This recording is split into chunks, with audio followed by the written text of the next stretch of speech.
Attaboy, Al pals.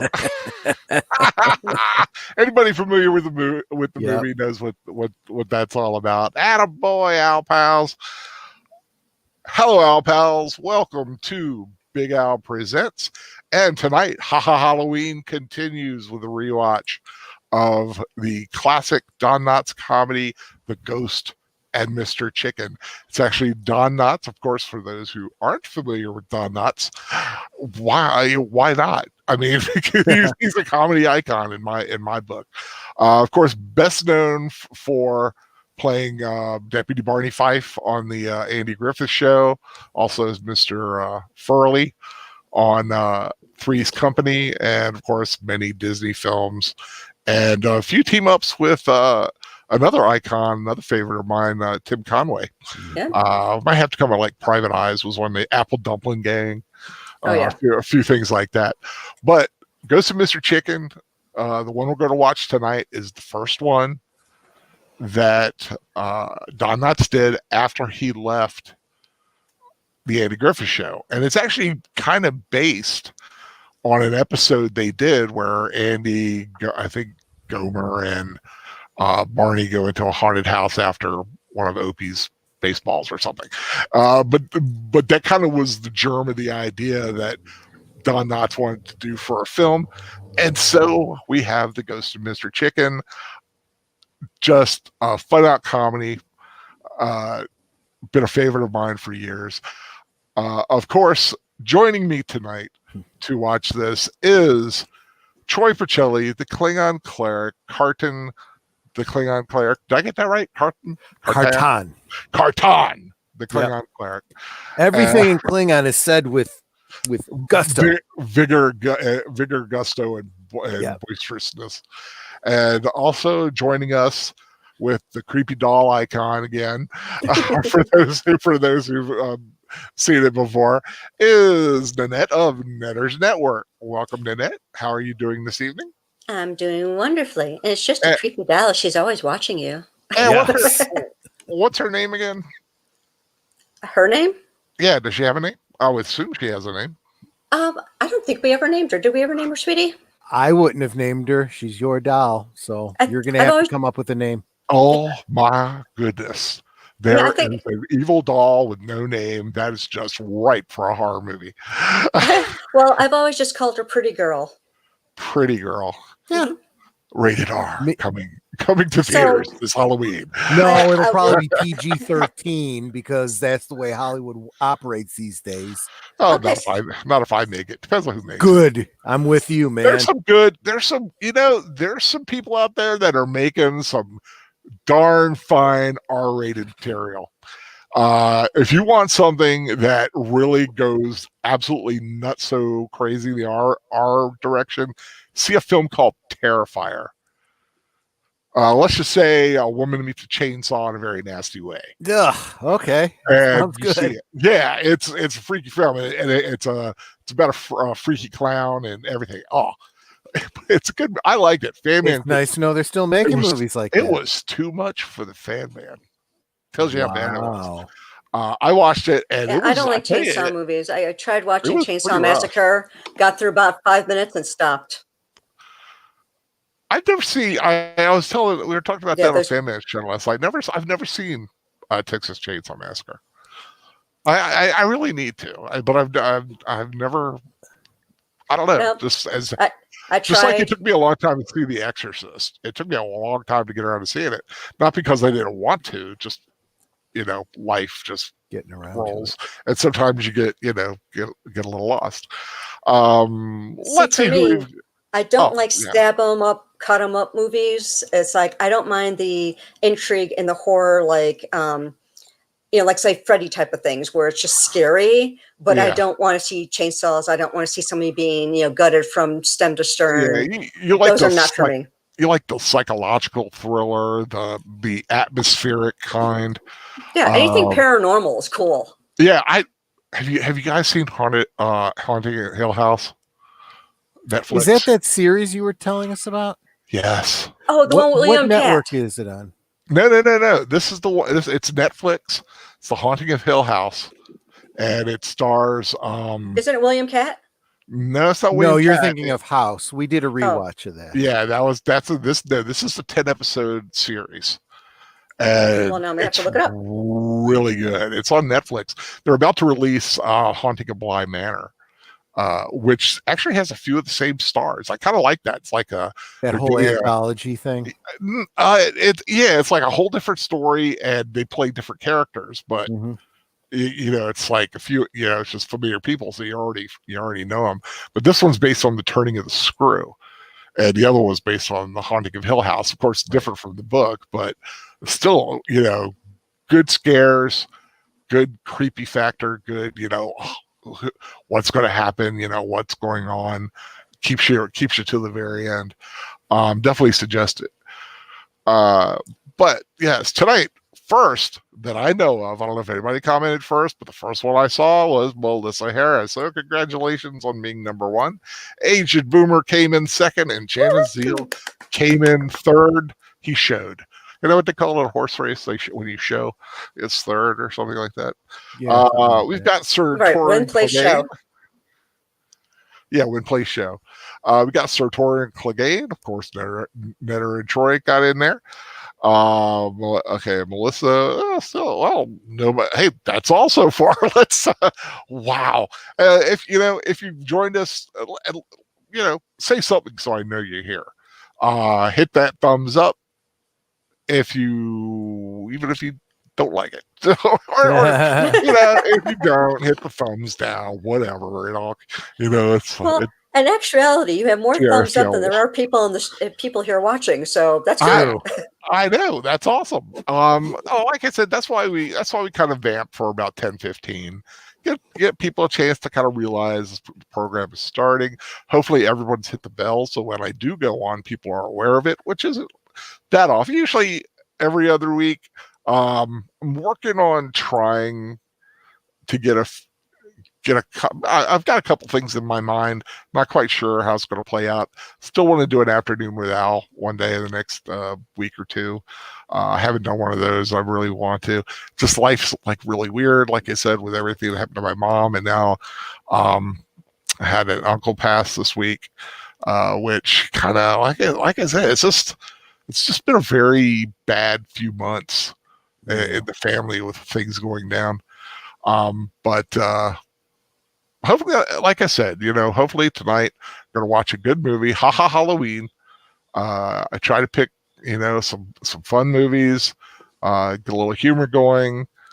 Not necessarily something that's going to scare you, but it has a nice little, scary vibe to it. And that's exactly what this one is. Don Knotts, like I said, been a huge fan of him for a long time. Hey, Daniel Herron is here.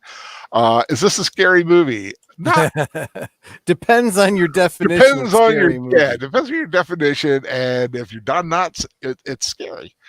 Let's just say that it's a comedy, but it's masquerading as a scary movie, and it's got a little mystery. And there's a mystery there, that needs to be solved, and there's some things going on. But it's a lot of fun, and like I said, it was a vehicle for Don Knotts to launch himself into movies, and he had a great career. I mean, he had a great film career. He's very underappreciated, I think. Like I say, he had this, The Incredible Mr. Limpet, How to Frame a Fig, the Reluctant Astronaut, The Shakiest Gun in the West, and he's he's always got that jittery little thing about him, and that was his thing. Like he's the coward.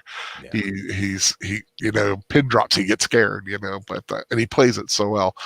Like I said, Casey Scott, Joshua V has joined in. Glad everyone's here.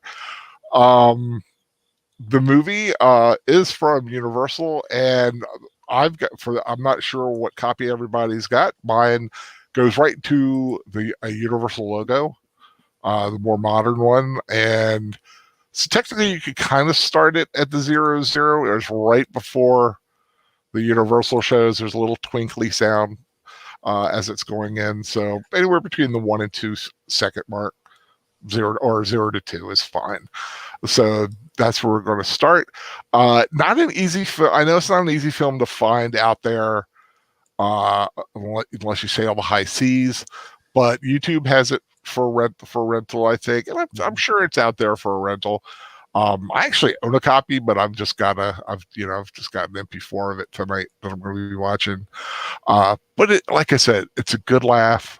It's fun. That's why, like I said, everyone's doing horror. We got the classic horror going on Professor's channel. We got some good Hammer horror and some other stuff going on Fan Man. Troy's got a Hellraiser double week coming up, which is going to be good. And in the Mouth of Madness next week, correct? Yes. Yeah, in the Mouth of Madness, there's some good. The third and final film in the John Carpenter Apocalypse series, and it's a creepy one. Yeah, I've never seen it. Looking forward to it. I'm sure you have, because I think it was released since we got married. You must have done, since I saw it. It's always scary. It's always funny where it's like, did I see that? Yeah. And there are a few things that I sometimes don't remember seeing, like Prince of Darkness. When you first announced it, I was like, I don't know, what is this film? Is it a Dracula thing? But then I realized I've seen this film, and I just forgot what the title was. Exactly, it's the title. It's like, did I see that? Because the title doesn't sound familiar, but then it's like, oh yeah, I've seen this. Once you start watching it. Yeah, when you get into horror, a lot of things kind of look the same after a while. The exorcism of, the possession of, and then fill in the blank. There's a lot of stuff like that goes on. Something horror, like the Amityville horror, the Dunwich horror. There's a few others, but let's get ready to start. Okay, yeah, we're 10, 11 minutes past the hour. So, like I said, start about like the 0 mark or the 2-second mark, just as the twinkly sound of the Universal logos coming up. If someone's copy doesn't have that, let me know, and we'll figure it out, and we'll get everybody in sync.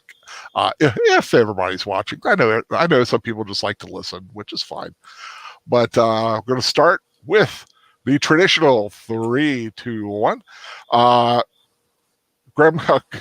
You're hearing Gremlins, Halloween or Christmas movie?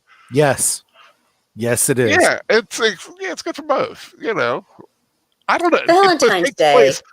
It's actually technically, I'd have to make it a Christmas movie, because he was a Christmas gift. Gizmo was. It takes place at Christmas time. There's snow. True. There's caroling. So it's more of a Christmas movie than Die Hard. I know that for a fact. Okay, everybody, let's get watching and have some fun here. In 3, 2, 1, start. Actually, all the things you just said about Gremlins applies to Die Hard, so I'm not entirely sure. Now. There's much more Christmassy stuff. Everything Gremlins. You actually said could be applied to Die Hard. And now he's thinking back, what did I say? No, not really. This is one of those movies, I swear, that I saw on like Saturday afternoons when I was a kid,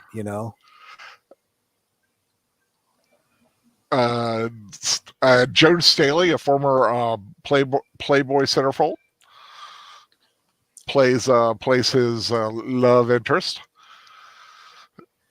I love the music in this, and the house here on the studio lot is actually next door to the Munsters house. Yep. Yep, because it's the Universal backlot, right? Yep. And it's although they never show the Munster house, it is right next door to it.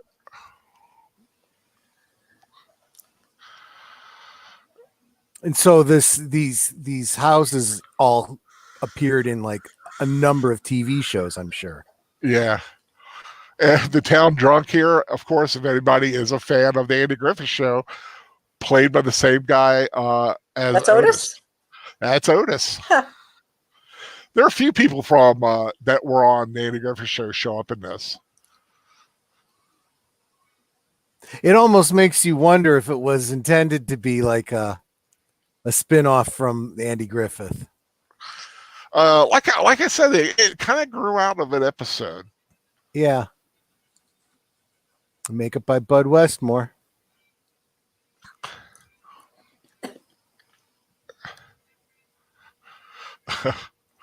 Press. Wow, that's a cheap press pass. Yeah, I know. Well, it's watch out, he has a lightsaber. Yes, he does.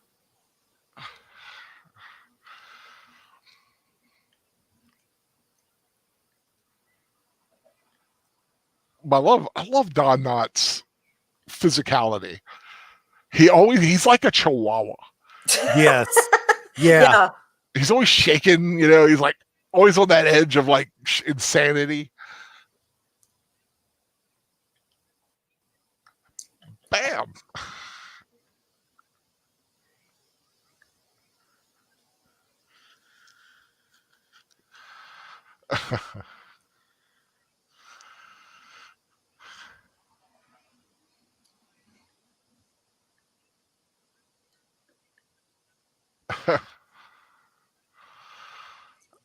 He's got high energy. You got to give him that.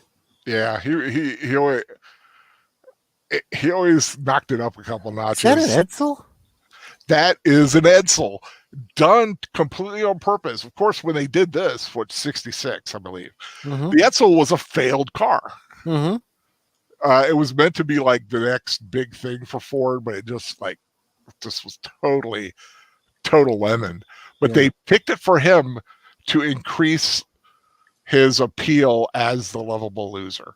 Oh, gotcha. Which Luther is. He is just, you know, he's a nice guy. He just can never seem to get over the hump. He's always looking for the big story. Because he's actually not a reporter, he's a typesetter, which you find out.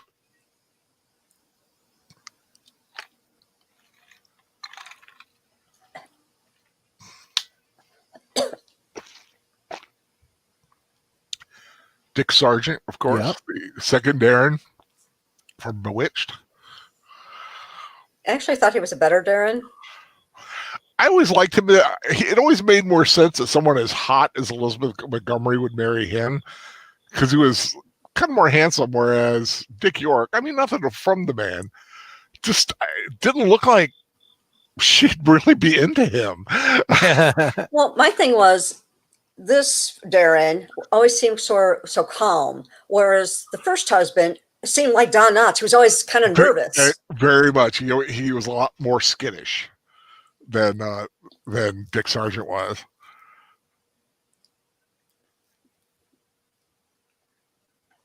But again, I mean, got to give Dick Sargent credit though. He did. He came in at a weird thing, taking over a popular role and made it his own. Yeah. I do know that he was at first, the fans didn't like him because it's like you're taking over this role. And it's like, I was just hired for a role, dudes, you know, doing my best here. Of course, there's the dead body walking right in.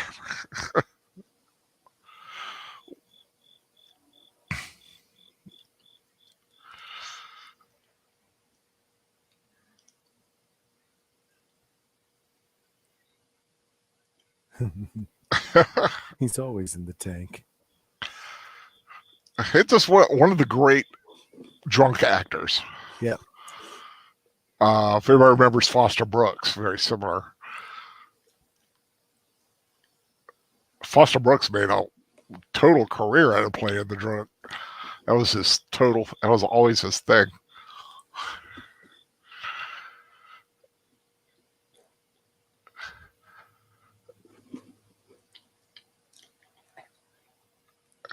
Well, you still got the pictures, though. There's still a story there. An assault Yeah. Drunk man assaulted.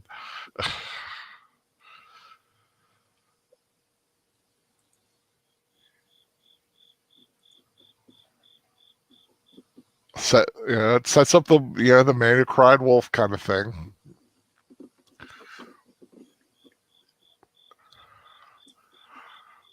The Rachel Kansas, I believe, is fictional. Doesn't really exist.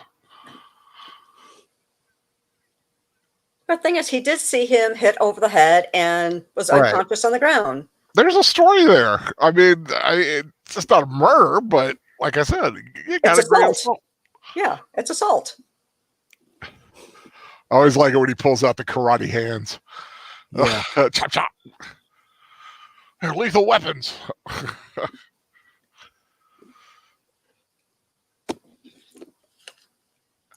There need to be more places like that, little room and board places. You get a little room, and they call them Airbnbs now. Yeah, but some places you can actually do it like long term. Yeah. Boarding houses, right? Yeah.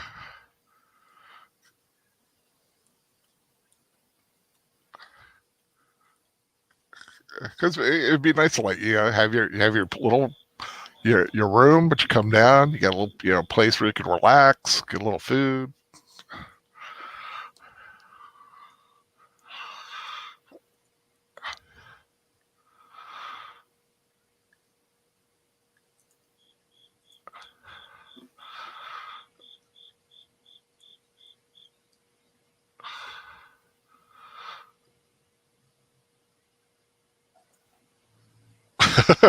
Name that tune.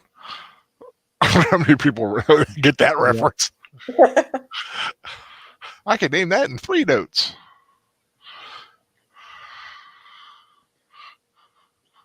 I was pretty young when that show was on, and I remember being so confused. How did they know a song in one note? I know. To understand that there was also a clue that went with it, and they had already guessed it based on the clue. Right. I remember that was a show I first saw Kathy Lee Gifford. She used to do singing on that show. Like she was the la la la la la girl. Huh. I think the most notes I ever heard somebody say they can solve it in was like, I can solve that in 26 notes, because they had no clue what it was, and neither did the other person.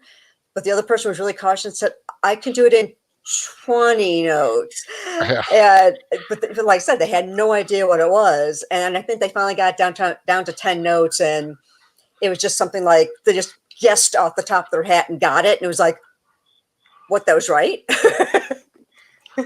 So Torgay said the second Darren and the second Gladys are in this movie. That's right. The second Gladys is in this movie.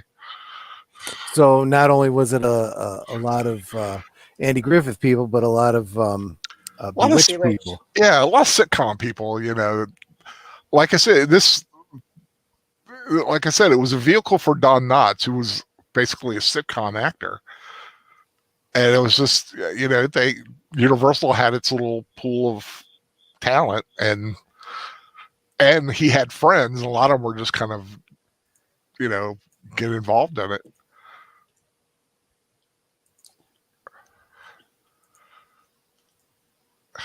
You gotta love a skittish guy with a bow tie. Bow ties are cool. Alma. You don't see a lot of Almas anymore, but I went to school with an Alma. You went to your alma mater with Alma? Yep, a Catholic school for 8 years. Lovely Joan Staley. She just passed away a couple years ago. Oh.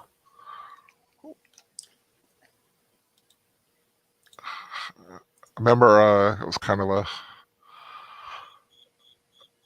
big story. Well, not a big story, but, like one of those. Yeah, November 24th, 2019.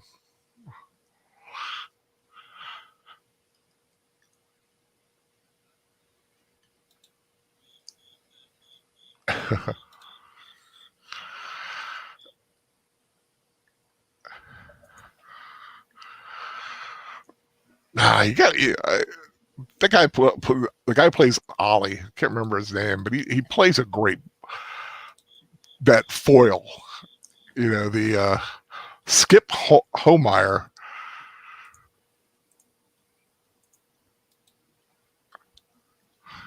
But he plays that like he's not so much a bully, but he's just just thinks he's better. Yep.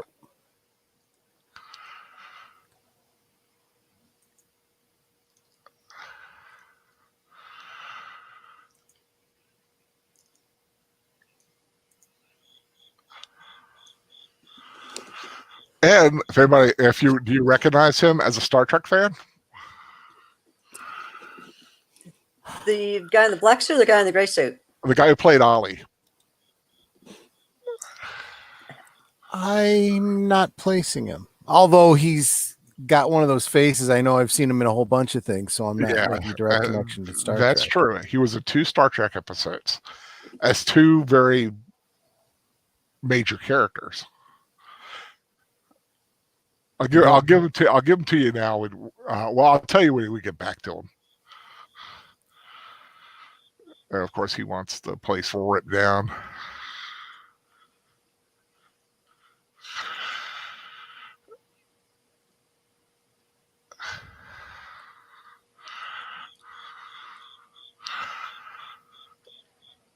More of the story. God, I wish I could do an accent like that. The Irish accent. I did an Irish accent for like maybe 30 minutes once. Perfect. I lost it after that. Could never pick it up again.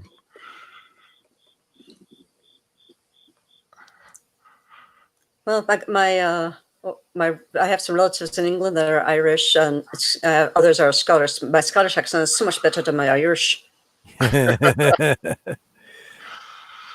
Yeah, she's like a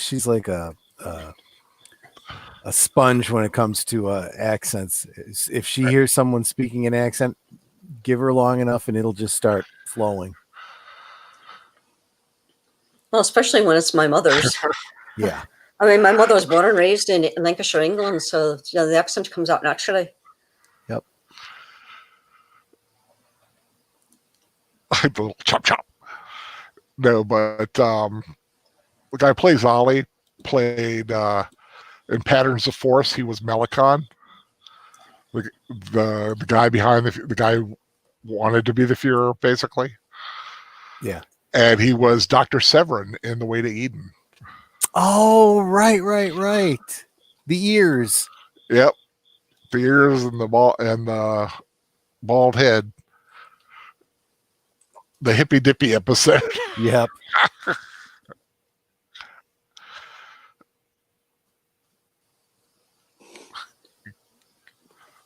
Getting the backstory of what happened in the murder house.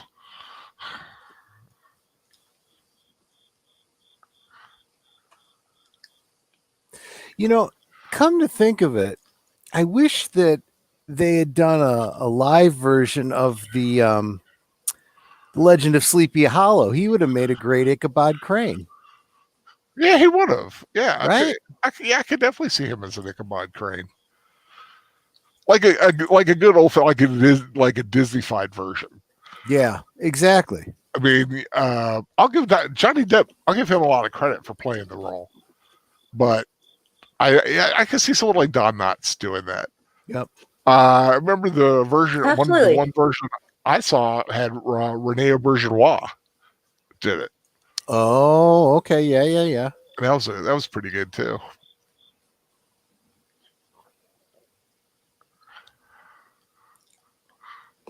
See, I think that's an area that Disney is really missing out right now.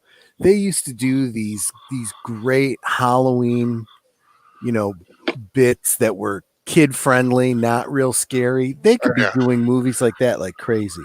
Yeah. But they redo the other stuff, and I don't know.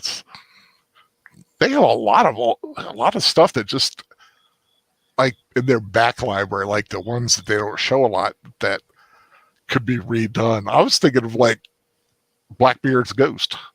Oh yeah, I mean, right. I remember that. I can see them doing like a little more modern version of that. Even a great way to bring in like Johnny Depp for a cameo as Jack Sparrow's ghost. Oh yeah, that would be great. Oh, and she's in like everything. Oh yeah. She's always like the nosy neighbor or the Yeah. The housekeeper. yeah. But I like her in this one because she's the occultist. They got their own little occult group.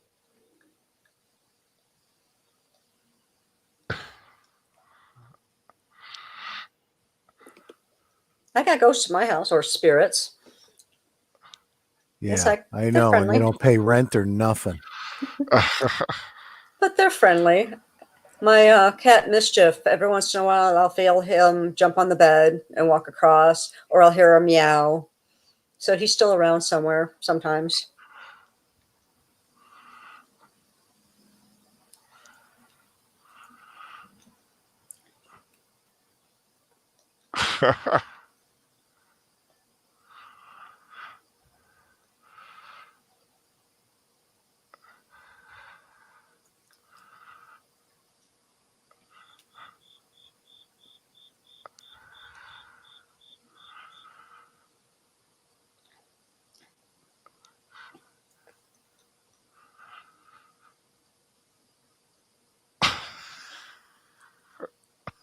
And it's the horribleness. Well, he's not really a writer. I know. Well, he wants to be though. That's the whole thing. He wants to be a reporter.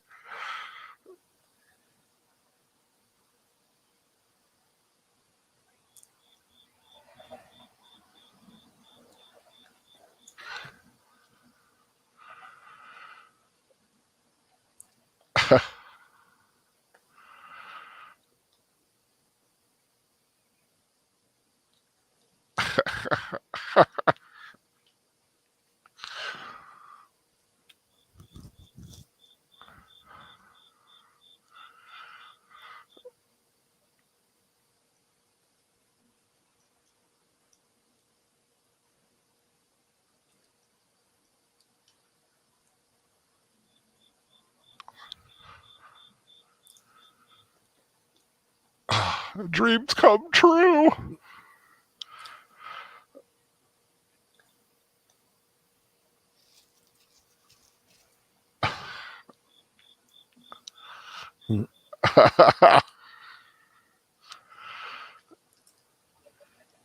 And he was also extremely gullible. Yeah.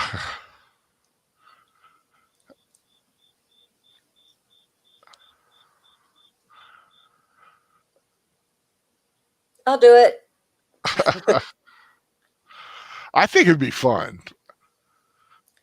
Listen, I'm down for anything paranormal except for Ouija boards. Won't go near them. Yeah, Ouija boards are. Yeah, I don't know if I still have it or not, but I've I used to do that a little bit, not by myself because you're not supposed to do it by yourself. Ouija boards are too dangerous. I won't touch them. Yeah. But anything paranormal other than that, I'm down for it. It's the intellectual property of Parker Brothers. And you never know when a shark might come out.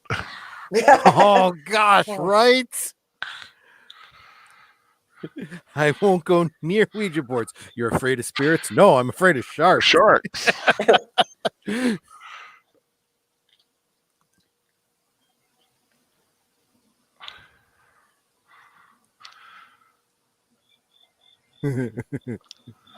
I do love the music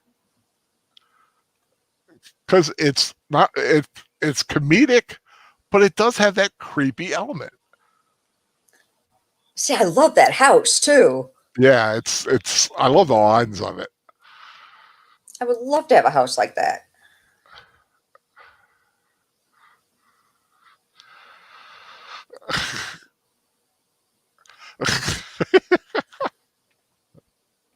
And he's getting ready to karate chop a tree.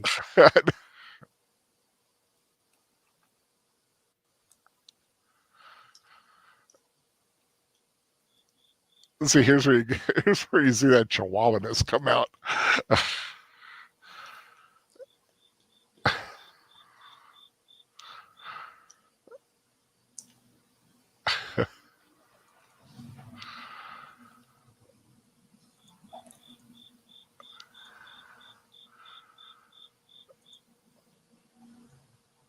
Doop, doop, doop, doop.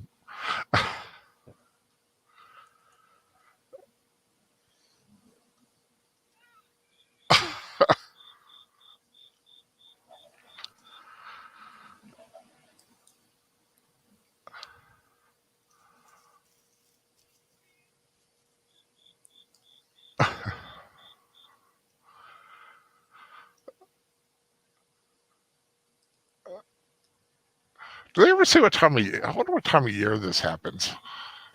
I like to think it's right around Halloween time. Yeah, because that's a heavy suit. Can't be too cold though. Look how she's dressed. Well, they're Yeah. in California.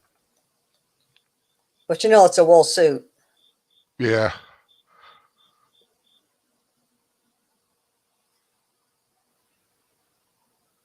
Although I do like the color and pattern of it.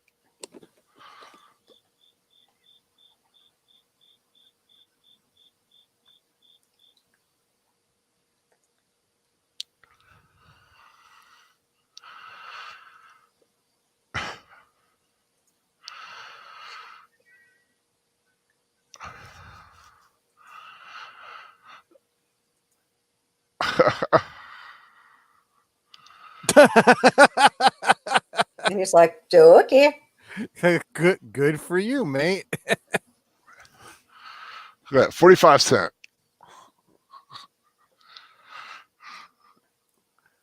I remember those cigarette machines.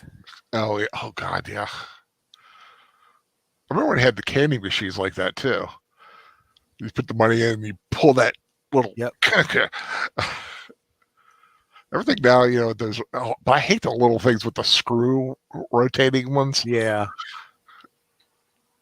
I mean, like at least one time out of every 5, something gets stuck, and it's hard to get my hand in there.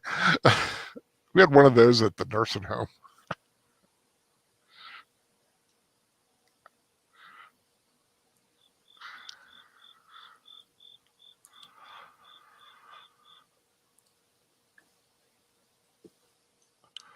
So Torgler said, looking at the cast, he learned that the lady who owns the boarding house in the movie is the mother-in-law of John Williams. Cool. Oh, Wow. that's awesome. That's neat.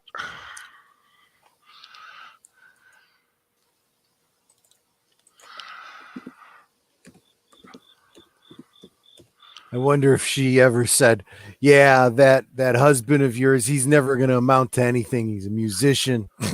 Yeah.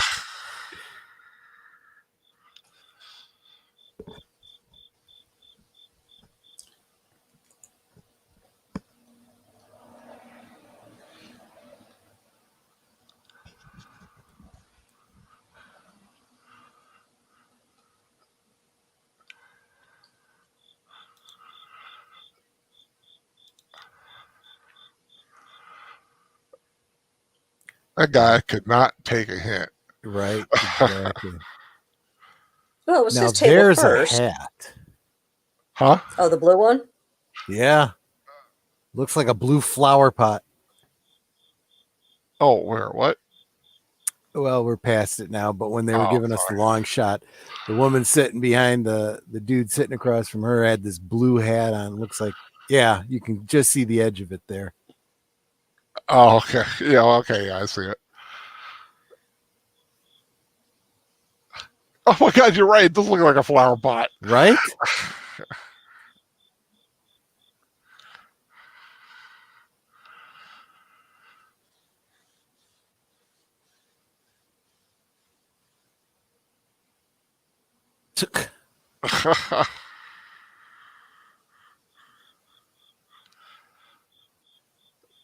That is a dick move though. Yeah. Like knowing it's his chair and still stand there. Yeah.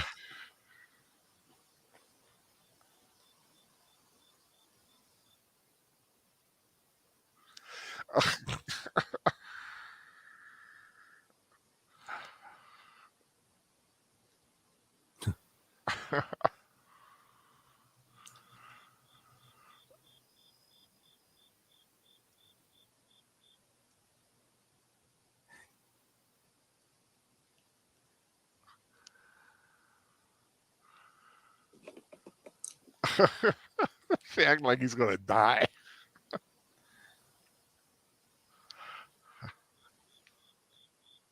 And he certainly does look nervous. Oh, yeah.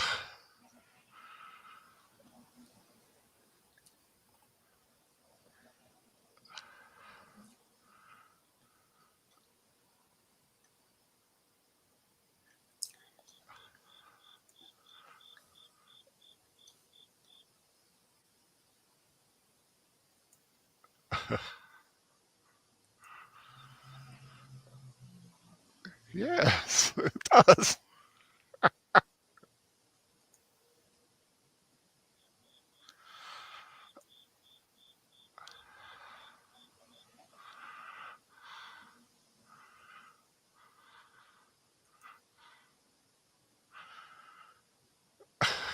They use wannabe. I remember when one of the first time I saw this, I was like, "What is wannabe?" Kitchen cleanser. Yep. No, I know what. No, I know what it is now. I just it's kind of like Comet that well, And scrubby that's powder exactly stuff. it. My grandmother used to actually refer to Comet as Bonami. Uh, I grew up with all those kitchen cleansers. It's called Bonami because that's what Yep. my mom always called it. So it didn't matter if it was Ajax or whatever. It was still Bonami, Yep. wannabe. which actually means good friend. I did not know that. It's bon ami, Oh Oh, yeah. okay, yeah. but y'all Americans call it Bonami. Wannabe. But it's actually French. Bon ami, good friend. Like a good friend to help you clean up the kitchen. Exactly. Like there's another one called bartender's friend or bartender's. Yeah, I think it's called bartender's friend. It's the same type of thing for cleaning up.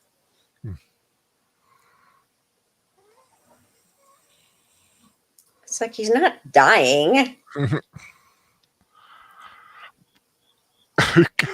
God willing. It is sweet though that he is very well liked. He's everyone, no matter how weird he is, he does have a lot of friends.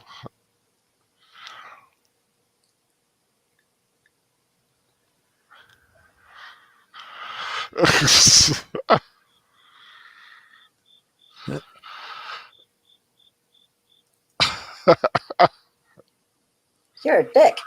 Yeah. Yeah, he is. And now I got to go home and change my shorts.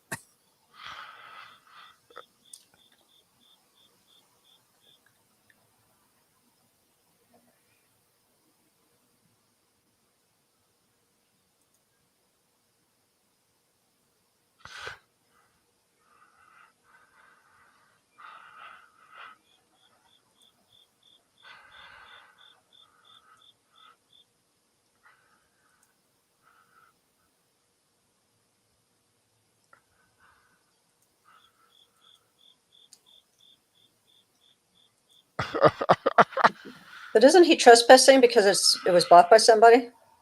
Um, technically, it's that guy, the Nicholas Simmons, the guy who wants to tear it down. It's his. Right. So now he's trespassing because it belongs to somebody else and he doesn't have permission to be there. Right.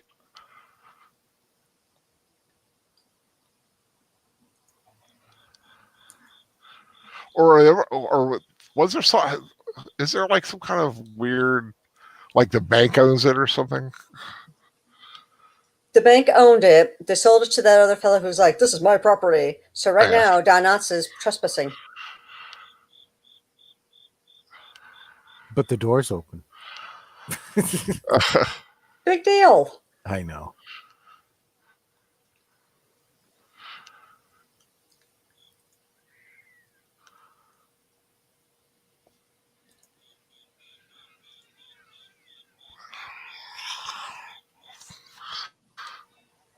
coal chute. Yup. Yeah. And there's actually plenty of coal.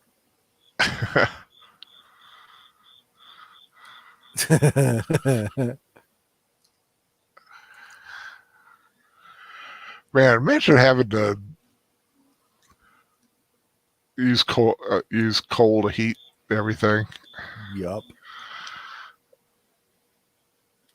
Well, back in the day, that's all people really used. Yeah. Thankfully, it's a lot more refined now. If you're not electric, you still got propane. We use propane accessories. That boy ain't right. Yeah. Oh, a Victrola.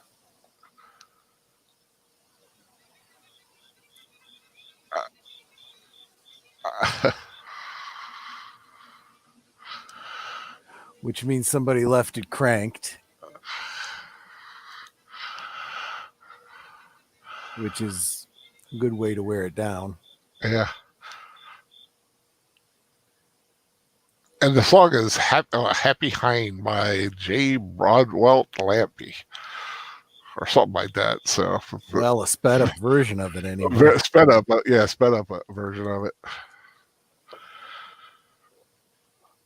But all the great trappings of a haunted house. This is one of my favorite quote unquote haunted houses just by the look of it.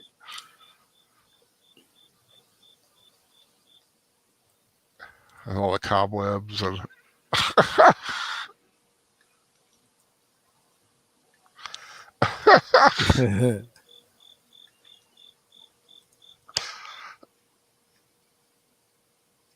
That's an awfully clean mirror.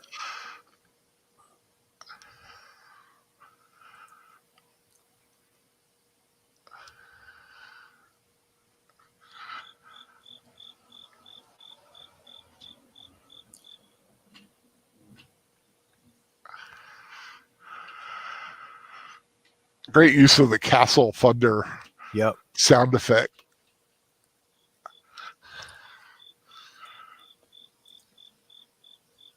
She's pretty. She looks all like my mom when my mom was younger. You know, it almost looks a little like Gillian Anderson. Kinda.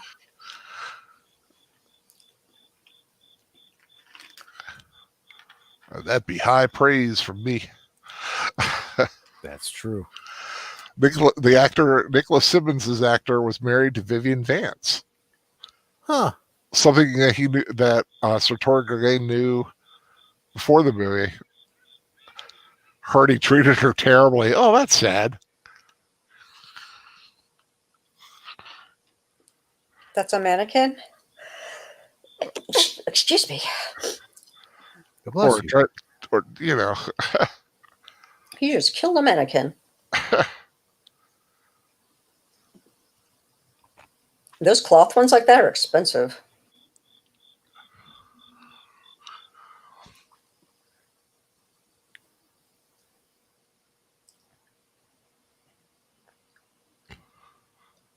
That's a good flashlight to be able to shine a beam that clear. Right?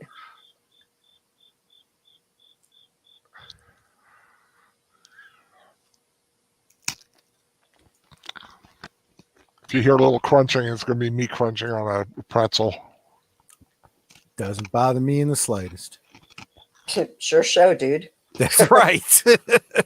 Just informing in case anybody was wondering.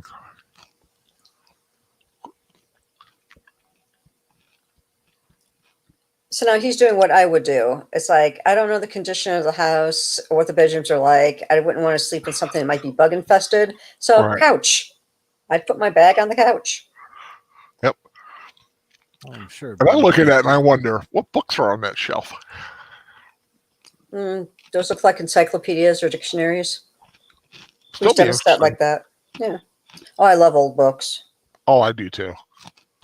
I would love to have like a set of like mid-70s World Book encyclopedias. Like the old, like they had like the little black on the one side, white cover. I'm pretty sure I would have taken my shoes off before I put them into the sleeping bag. And I'm pretty sure I wouldn't be going to bed yet. Well, it is midnight.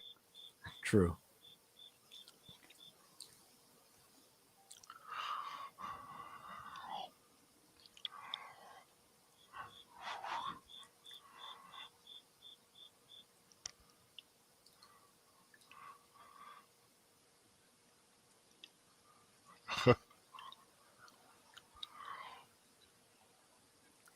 Ollie, Ollie, oxen free.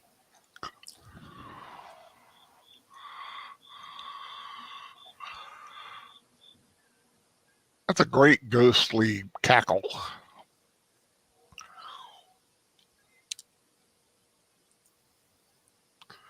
Dun dun dun. Yeah, that's pretty classic. Cool.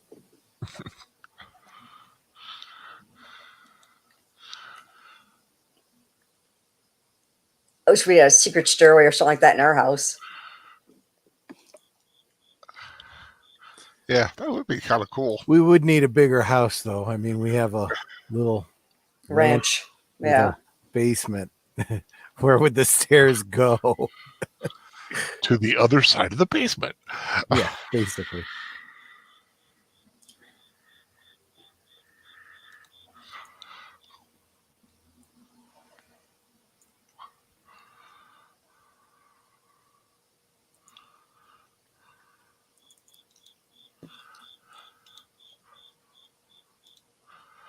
There's dust-free Just like spots this. on the keys. And there are blood stains. And they used wannabe. Yeah.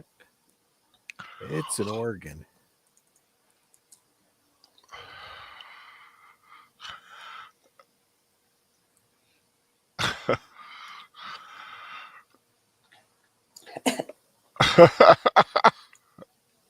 I got to be honest, it would freak me out a little bit, but I don't think I'd panic like this just because it would be just like the record player starting. You know, Yeah. it's like not sure what started it, but there is such a thing as a player piano player, Yeah. organ, whatever.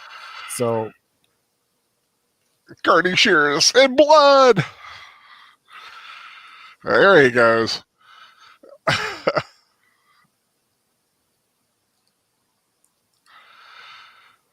Well, if he's out cold, he'll sleep it off a couple hours. It'll be morning, and then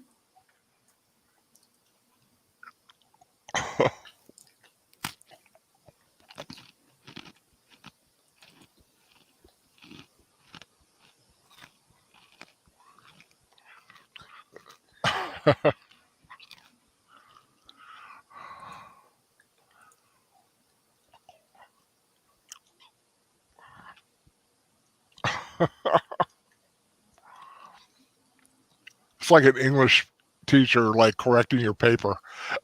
yeah.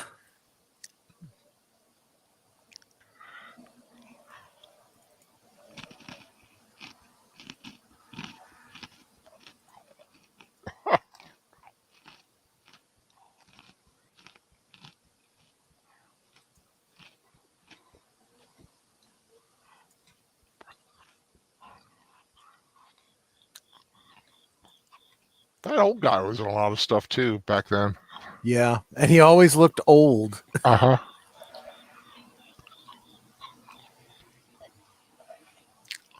well, I hope he still got the byline. They did promise it to him. Right? Well, he did. Because he's gotten credit for the story.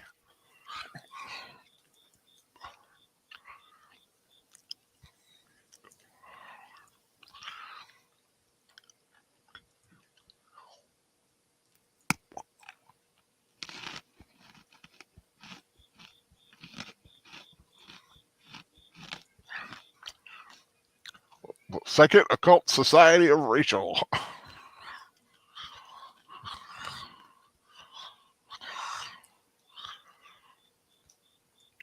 Or Poser.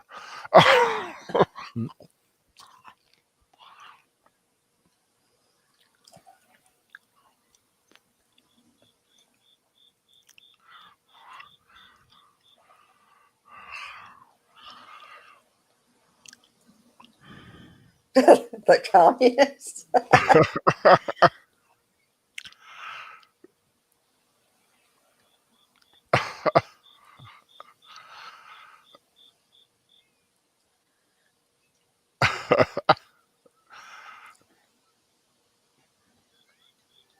Saruman.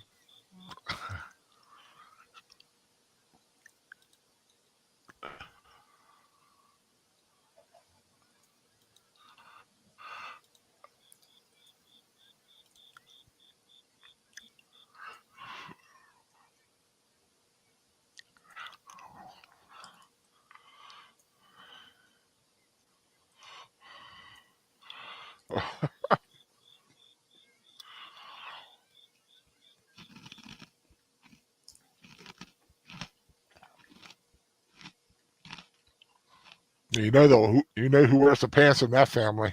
Right.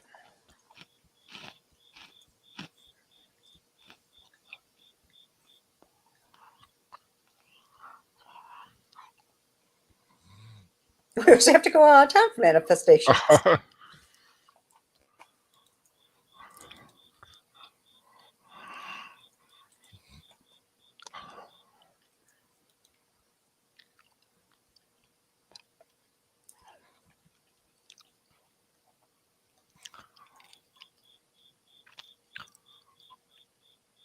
Oh, Rita Shaw, the actress, she was in the TV series for The Ghost of Mrs. Muir. So That's right. Yep. She was in Mary Poppins, Pollyanna, Escape to Witch Mountain. God, she was a lot of stuff.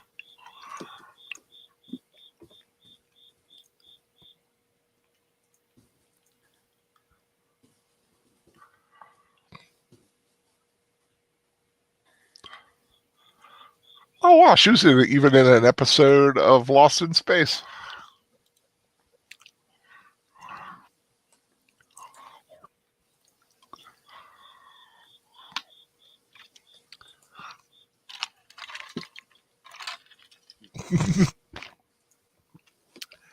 That's a great line. Came on, vibrated for an hour.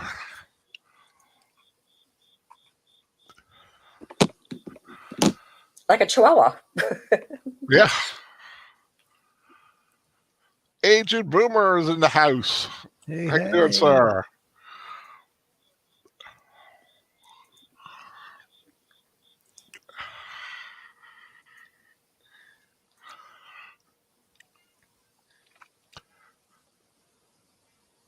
Rachel, Kansas, home plate for wheat and democracy.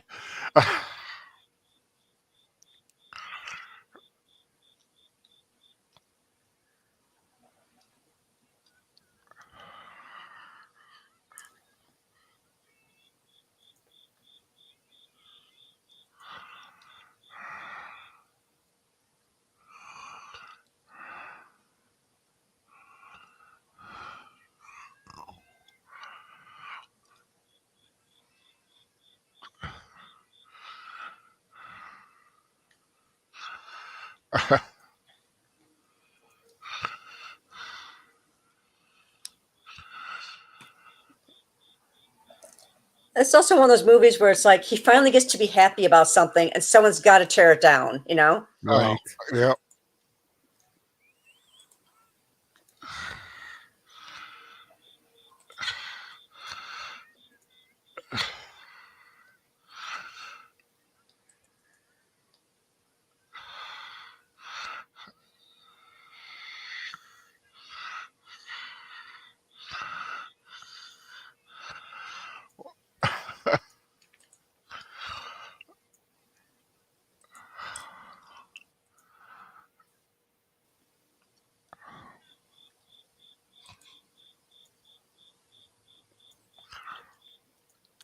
I do like the fact she genuinely likes him.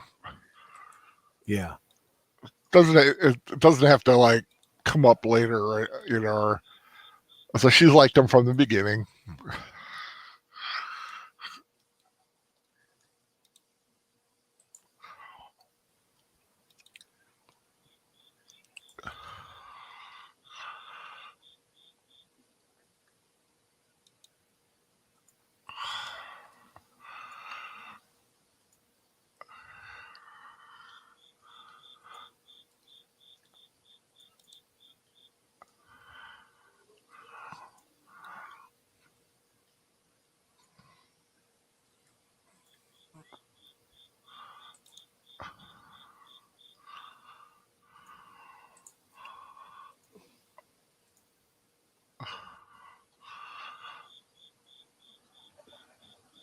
And then there's the awkward talk.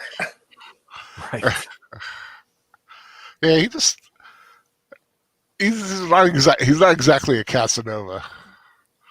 No.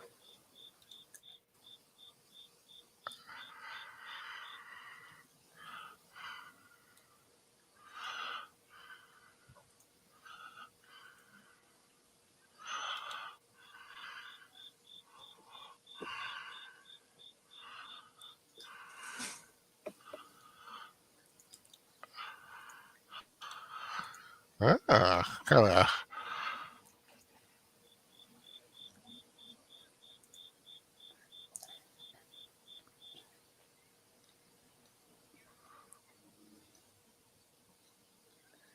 Yeah, Bill Harris is like, I miss the Andy Griffith Show. I'm glad we have reruns on MeTV and TV Land.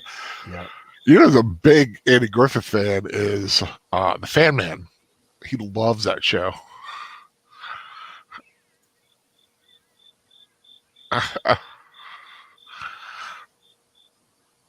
What was that guy doing? I could just hear him saying, "You're okay, you're okay." What was he looking for? He was just checking to make sure they were Chamber of Commerce. Ah, okay.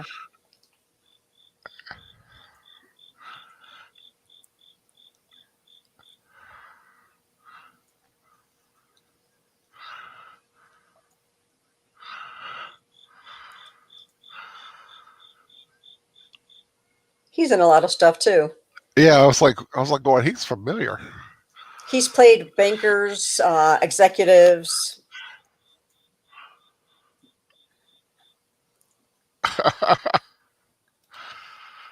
The guy doing that is actually one of the writers of the film and I believe one of the producers as well. Huh. Everett Greenbaum. Attaboy.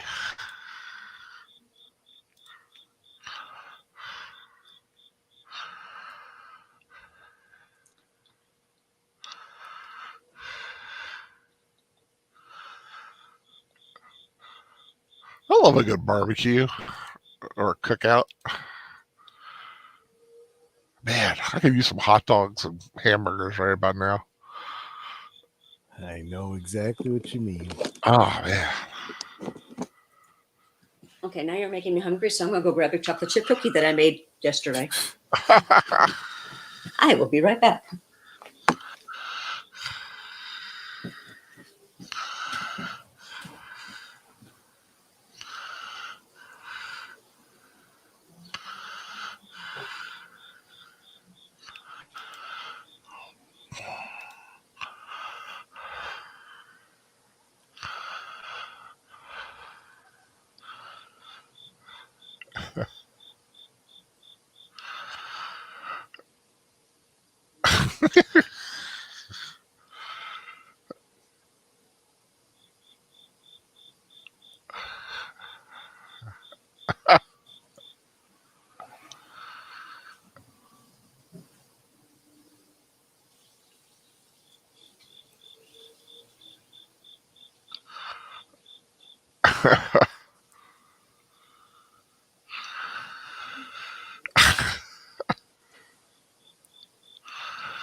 Attaboy, Luther.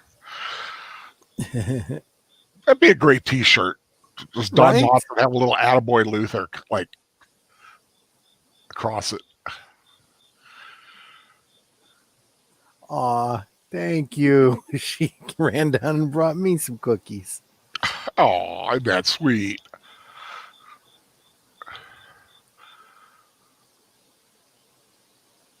I should read you give me some fig Newtons, but maybe later. So if you hear me chewing, it's me eating a cookie. What kind of cookie?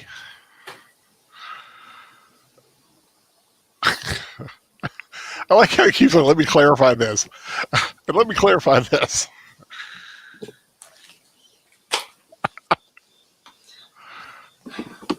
I had to bring you cookies. I can't just have cookies and not give you cookies. You're so sweet.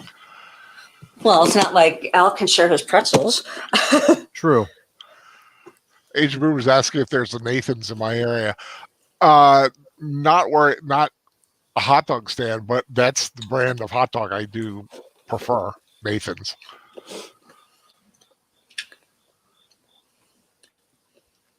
And when I have a Nathan's, it's very minimalist. I use a little bit of mustard, maybe some onion, but half the time, just the hot dog in the bun, is it's that good. I'll use all kinds of stuff on like a generic hot dog that just tastes whatever. Yep, I'm mustard and onion myself.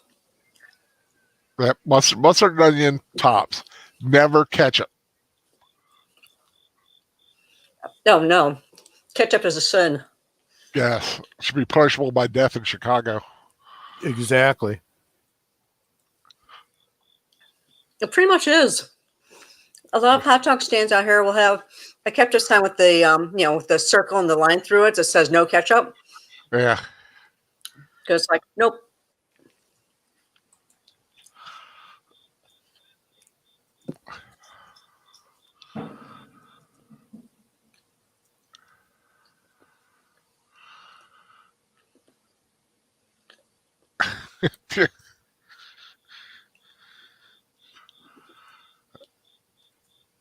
I love this gag.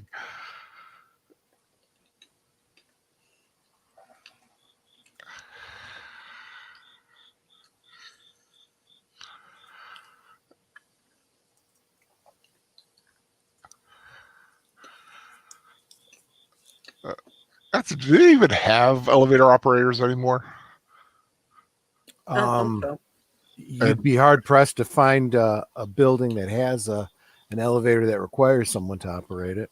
Yeah, I know. I was just like, what a job that just is like totally, what's the word I'm looking for? Not obscure, obsolete. Mm-hmm.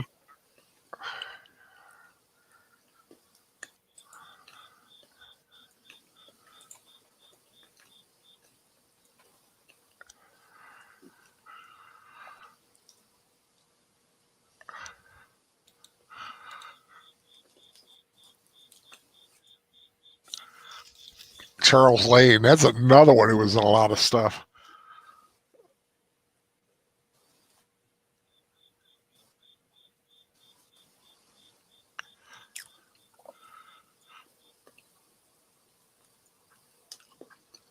Including It's a Wonderful Life. We gotta do that one at Christmas time. Yeah. But he was in You Can't Take It With You. Mr. Smith Goes to Washington. Mr. Deeds Goes to Town. Arsenic and Old Lace. Did I Love Lucy? Wow. All kinds of stuff.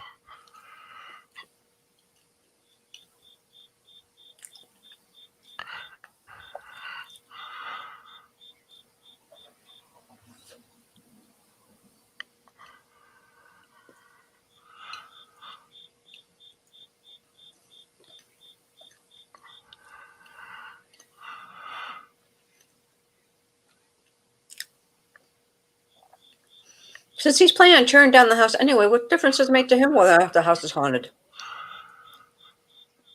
Kind of got a point there. Well, he's fighting because he wants it torn down.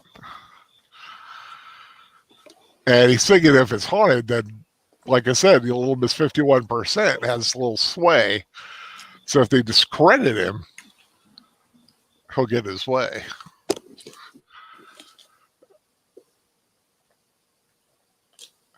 Whoops. Huh? I love that. Of course, that was a stuntman. That was not Don Knotts, but that was a good pratfall. It's a great looking house.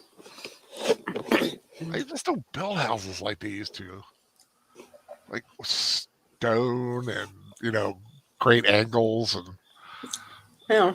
they're all like, there's this like, there are all these places that pop up. They're all cookie cutter houses. They all look the same. They're these big monstrosities. I mean, I like like I said, well, like I said, I live in a trailer. Probably be better off in like an apartment, but I don't want something that's like super big or anything. Plus, I have to have one level. Unless I was rich enough to have a place with an elevator. Evelyn Hampton. Hi, everybody. Sorry Hey, I Evelyn. couldn't join you tonight. Just popped in to give you a thumbs up. Thank you, Evelyn. Oh, thank you. Hope to see us the next time. I appreciate the thumbs up. Thank you. So now, Ella, are you in like a double wide trailer or what? It's a single wide with an addition. Little 20 by 12 edition. I live in the 20 by 12 section. Oh, okay. So kind of like your own little apartment in the, that addition part. A little bit, but there's no, I don't have like a kitchen or a bathroom in here. Okay. Although I've got a microwave and a refrigerator and basically all the food's in here now because my mom basically stays here all the. How's Mom doing?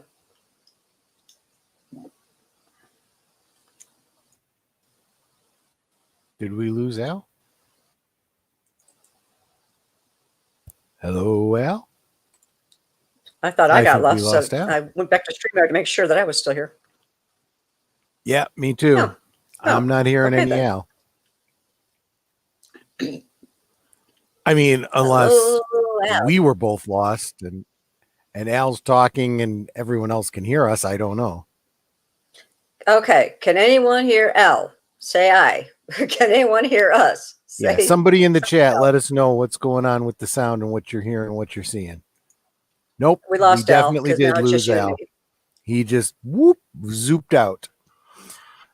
Well, that's okay. We'll just already then. There you are. Can you hear me? We can hear you now. Yes. Yeah.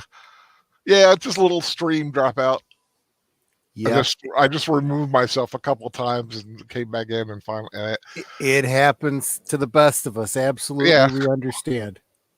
Oh, it happens to me every other stream. It seems. True.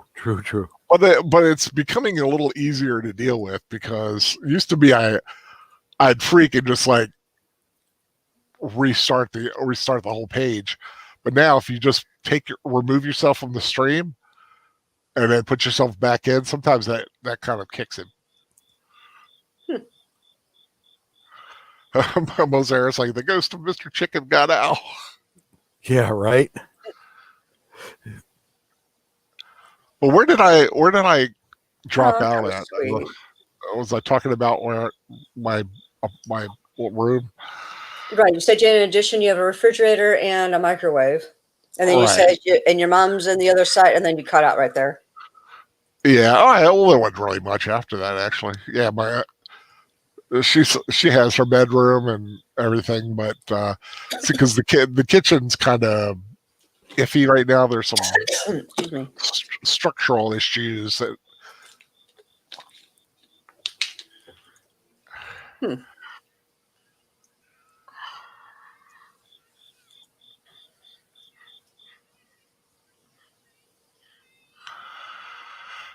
Kids trying to get in.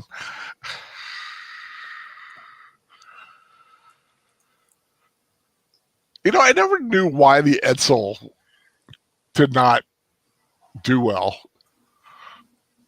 Was it like a motor thing or? I have no idea. I don't know that much about it. I don't know cars at all. So I mean, it's a sharp-looking car. I don't see anything wrong. Yeah, I always wondered why the Edsel was such a bust. The way that one fellow looks at the pretty girl like what the heck was that? You just kissed him.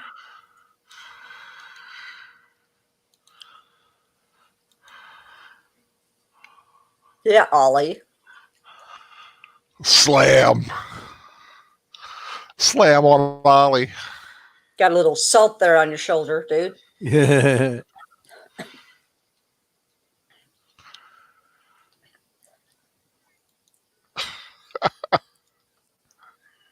And boy, Luther.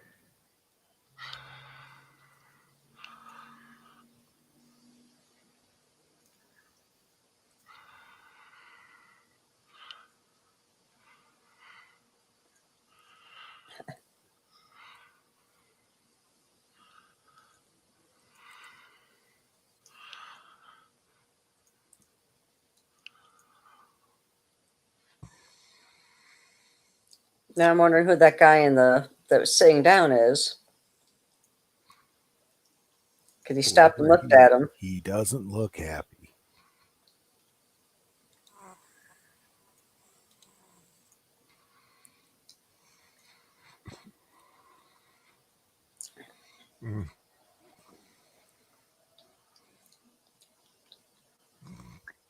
I love how they care for him.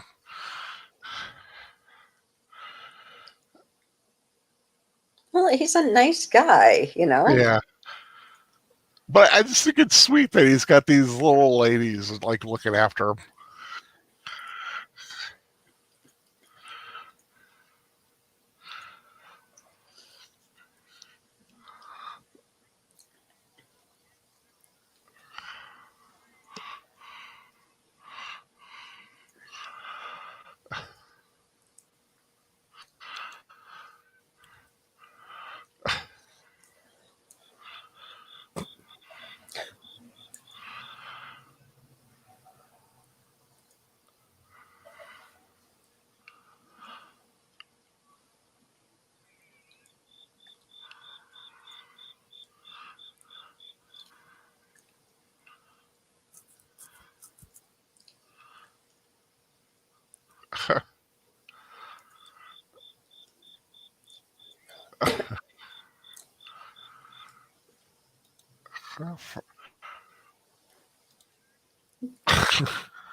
Small town.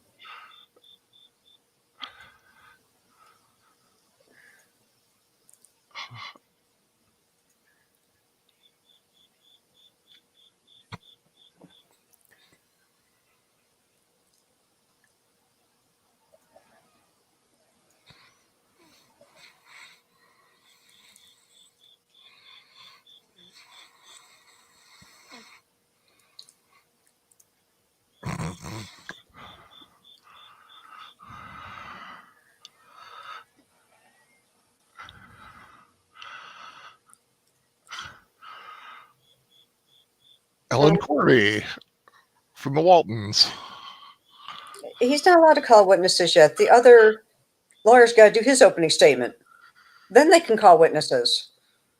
They have no idea how the law works.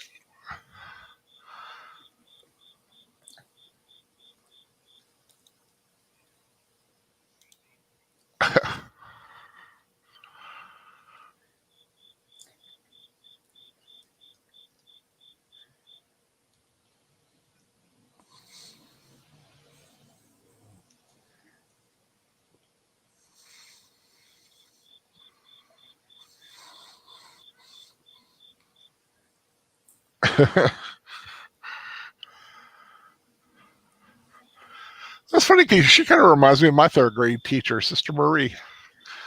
The only time I ever got slapped on the back of the hand, on the back of the knuckles with a ruler.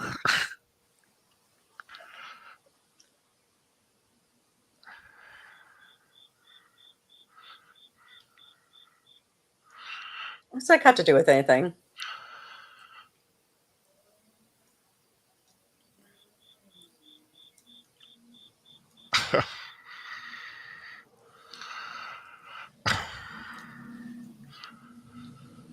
I've done that. Fold the sandwich in half, just eat the center.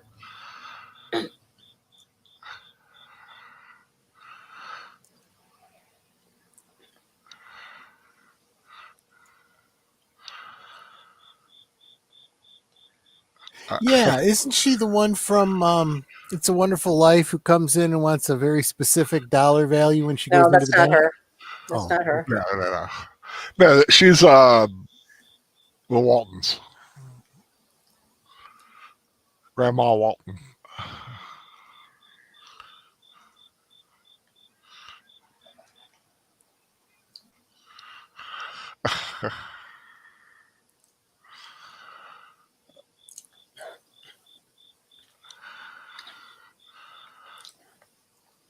Is that guy listed in the credit as the attaboy guy? He's actually he kind of is. Well, he's not in the credit; he's uncredited. But it's Everett Greenbaum. He's one of the writers of the film. It's like that's his only line. Attaboy. Attaboy, whoever.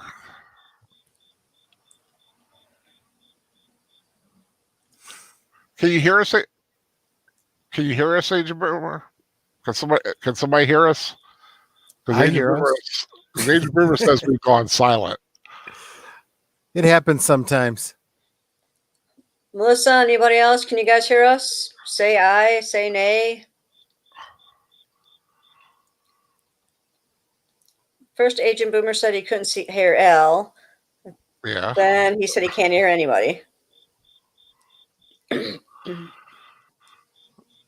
But we're still broadcasting according to this. Are any of you on YouTube checking it? I'm on YouTube. I'm asking if anyone can hear us.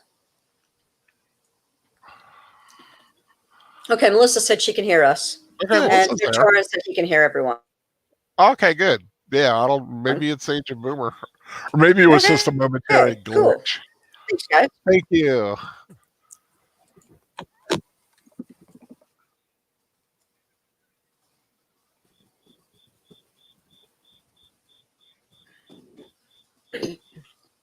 Okay, we did go quiet there for a little bit because we literally didn't say anything. So just so everyone knows. That might have been it. Yeah. We're not like the professor. So sometimes there's a little quiet time when something interesting is going on.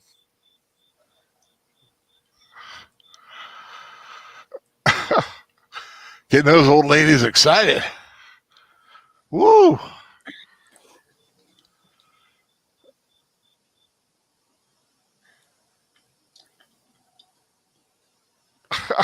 On Mars. Prove he's wrong. Prove he's wrong. Exactly.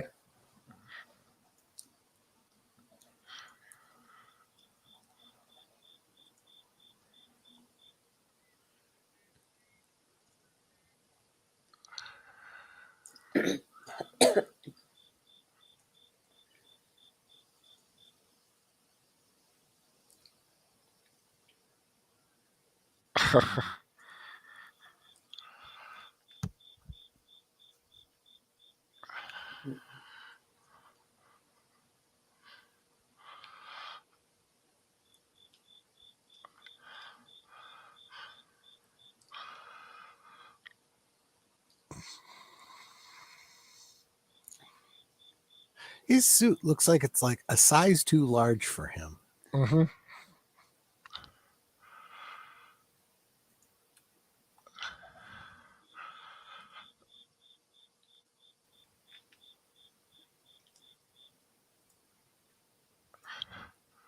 I wonder if the suit size was on purpose or if it just happened to be that's how it looks. Don't know.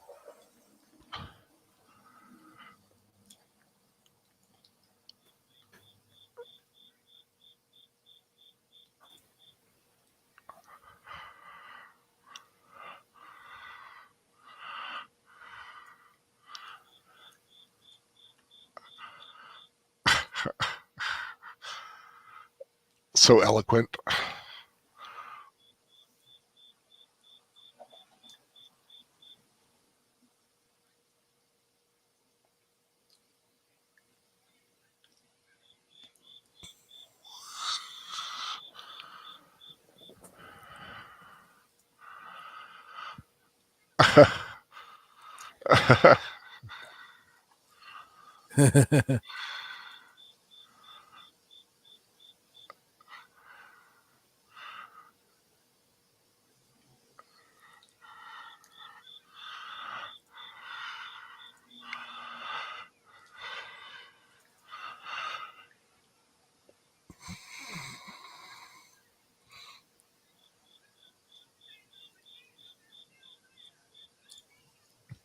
They use wannabe.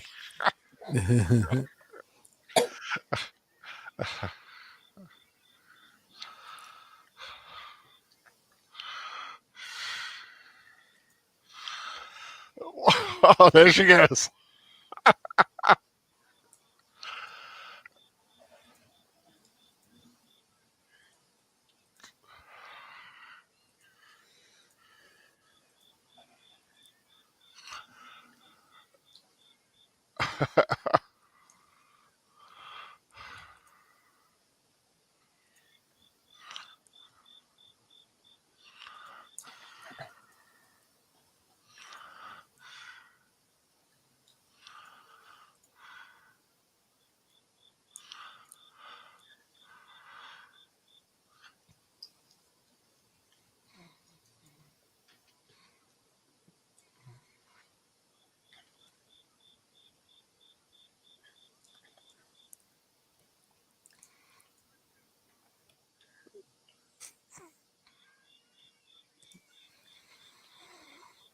Yeah.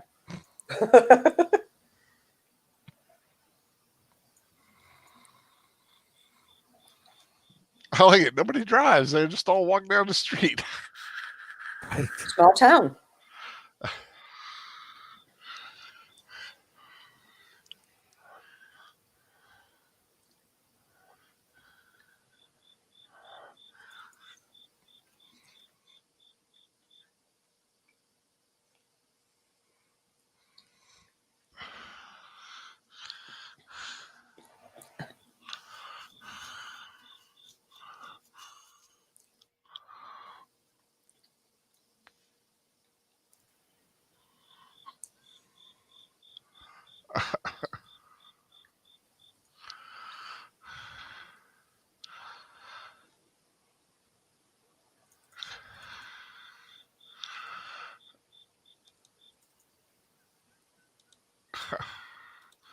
Of course, that's very significant that he's not in there.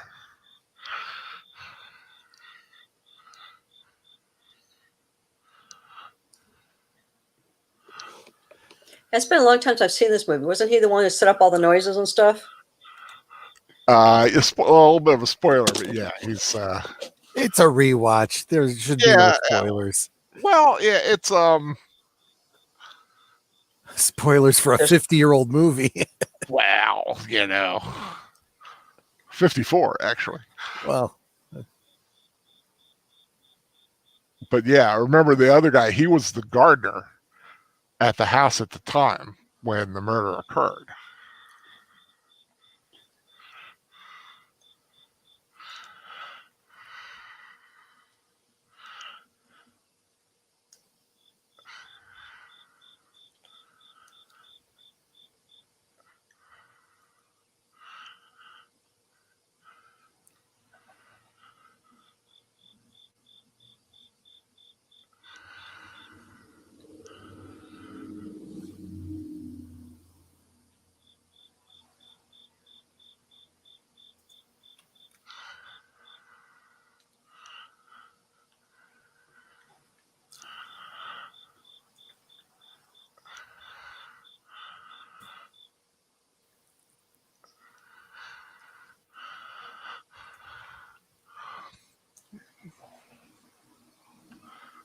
You got to give the judge credit. He is giving the boy a chance.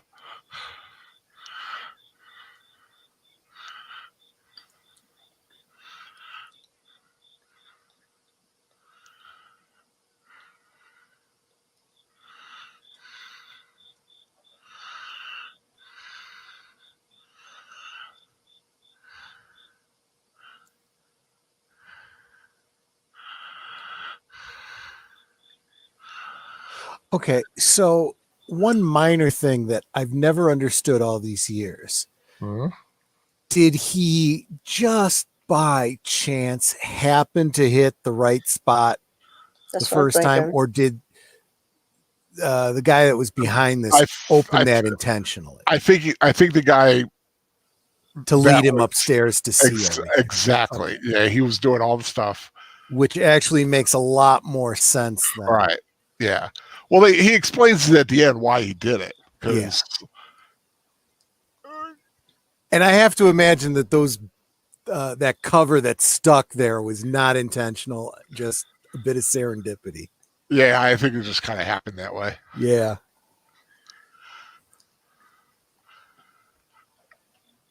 Agent Boomer said he had to restart his iPad, and that did it. Yeah, and that did the trick.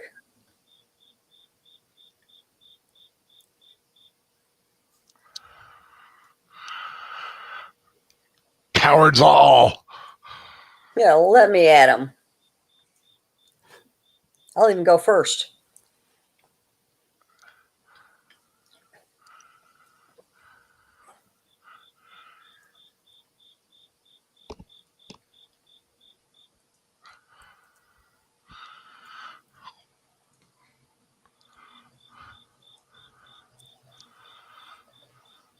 And of course, if it was a haunted house, things don't manifest with that many people there. It'd be frighten the spirits away. True that. True that.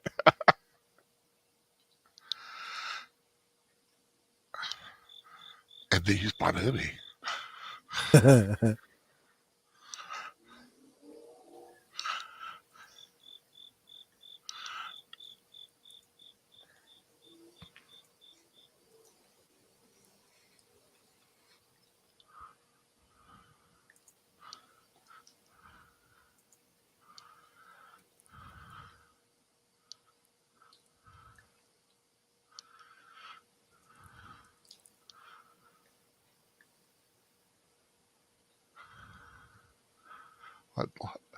I love there is that nice little sense of tension for this scene.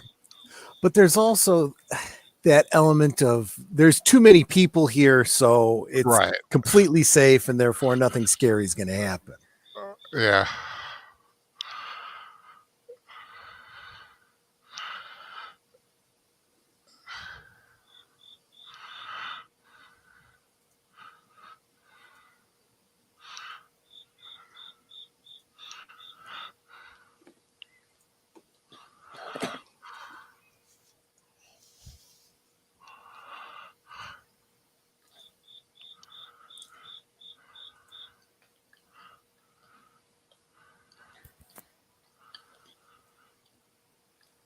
Take your lantern. I know. I was just thinking that too.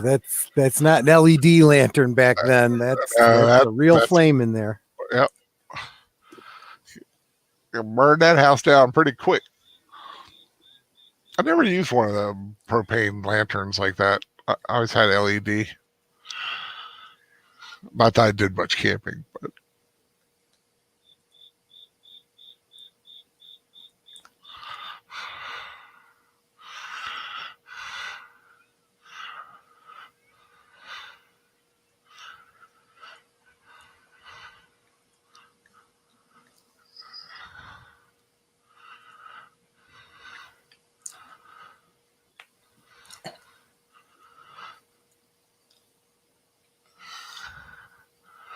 whoop, and there we go. And that's an actual trigger. There you go. Mm-hmm. And now I'd go get the other people and say, here's a staircase.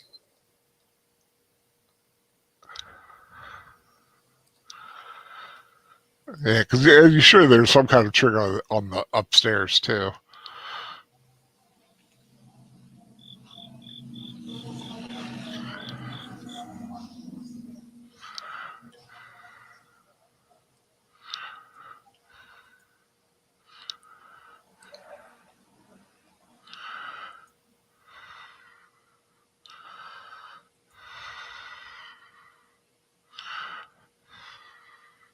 Oh,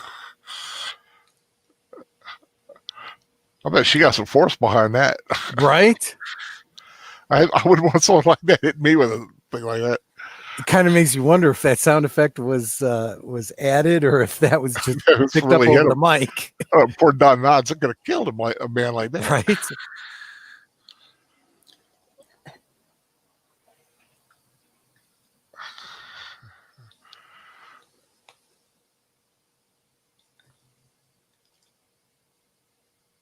It's like, where'd y'all go? They just burst fast. Yep.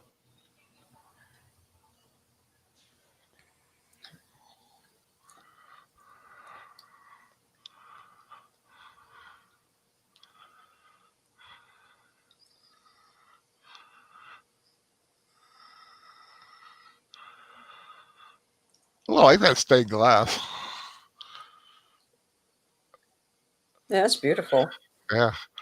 Looks like a little descent of the Holy Spirit there.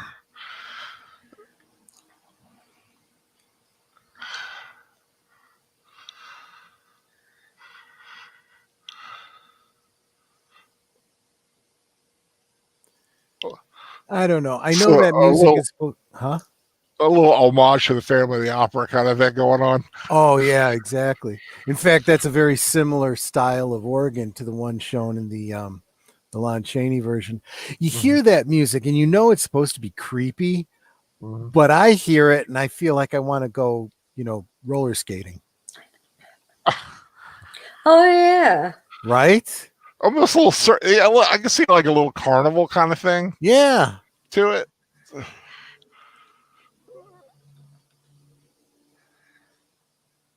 Boy, I want those old hat boxes. Right. We would certainly use them.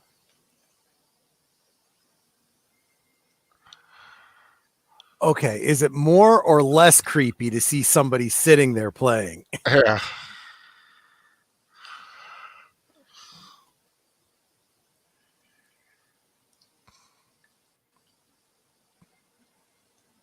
Also, that is way more webbing than you would ever find in a house. I don't care how long it's been sitting there. Hello.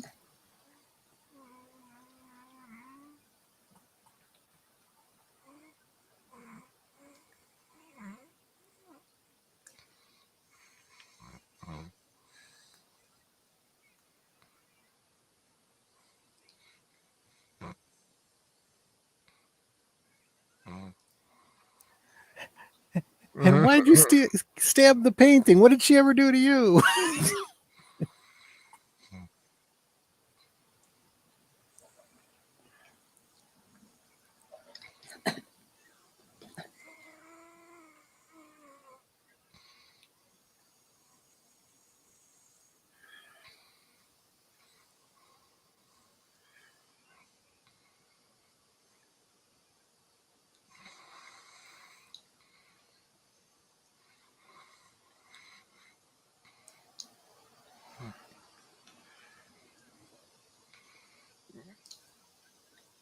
By the way, there is no way that light is coming from those candles.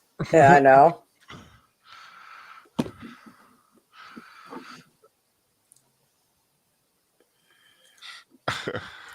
But he did show a lot of bravery going up to the loft by himself.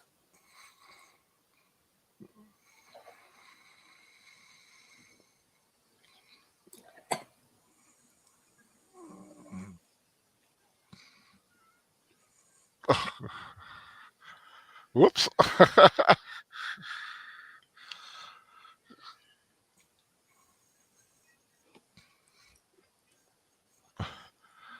Come on, Luther. The other one. There you go. Yeah, there are two.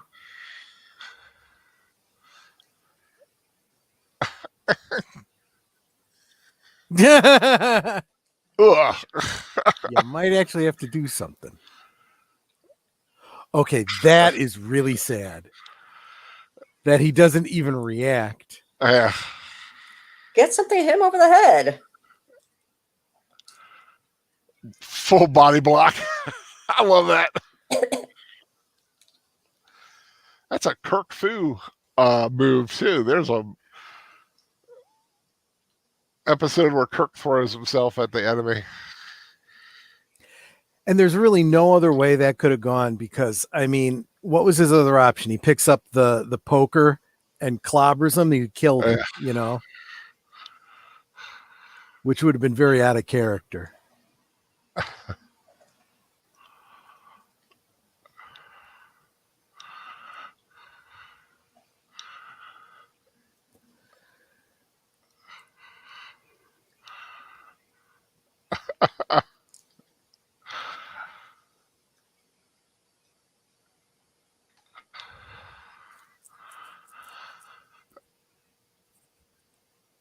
Now I got my fingerprints all over it. I've got about 500 fingerprints on it now. Right.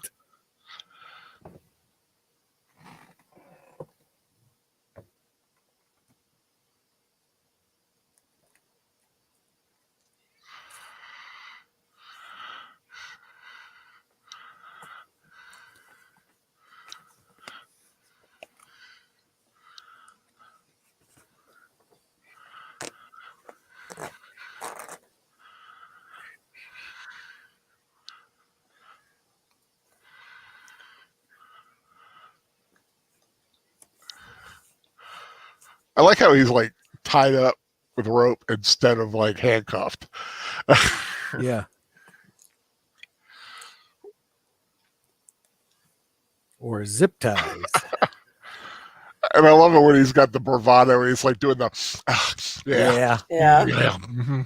Pulling up the pants. Well, it's easy to be brave after the danger's over. Yeah. Luther's gonna get lucky.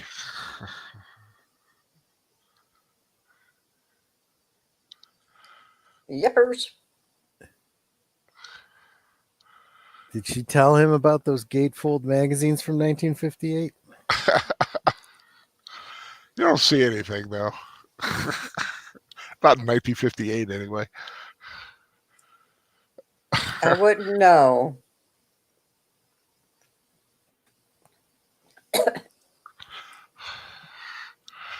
Yeah, it's nice that he got the girl. I think it's a great touch at the end. Yeah, it is.